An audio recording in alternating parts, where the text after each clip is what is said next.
Hi. ஒரு சின்ன விஷயம் சொல்லலாம் தான் வந்தேன். என்னன்னா, நமக்கு சில வார்த்தைங்க வலிக்கும். எங்கேயாவது இடிச்சுக்கிட்டா வலிக்கும். சும்மா யாருன்னா தட்டினாலும் நமக்கு வலிக்குது. அதே மாதிரி தான் நம்ம சொல்கிற வார்த்தையும் சிலருக்கு ரொம்ப வலிக்கும்.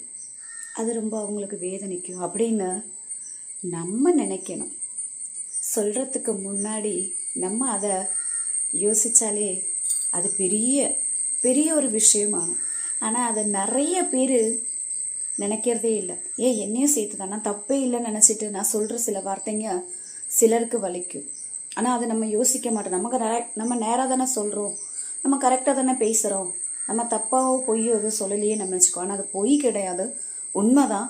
அது நல்ல வார்த்தையாக இருந்தாலும் சிலர் கேட்கும்போது அவங்களுக்கு அது வலிக்கும்னு நம்ம நினச்சாலே நிறைய பேரோட மனசை கஷ்டப்படுத்தாமல் இருக்கலாம்னு நினைக்கிறேன்.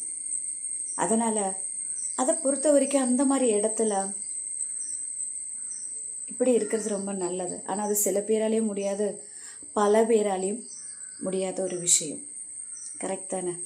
அதனால தான் சொல்லுவாங்க, சொல்லும் கொல்லும் ஒரு ஆளை கொல்லும்னு. கரெக்ட் தானே? இருந்தால் கமெண்ட் பண்ணுங்கள். சொன்னது எனக்கு சரின்னு தோணுச்சு, அதைத்தான் நான் சொல்லியிருக்கேன்.